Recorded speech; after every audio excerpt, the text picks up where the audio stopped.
Papatayin ka ng inggit. Nagulat ka ba sa title? Well, maraming mag-agree sa akin na pinagdaanan ng stage na ito sa buhay nila.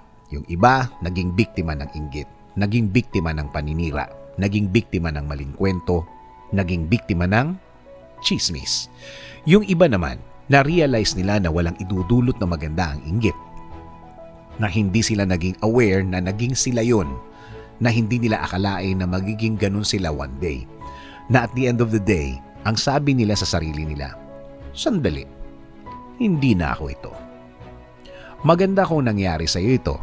Oo naman, wala namang perpekto sa buhay na ito. Lahat naman tayo ay nakaramdam ng inggit. Lahat naman tayo nainggit sa kapwa natin na merong maganda sa buhay nila o may na-receive na maganda sa buhay nila.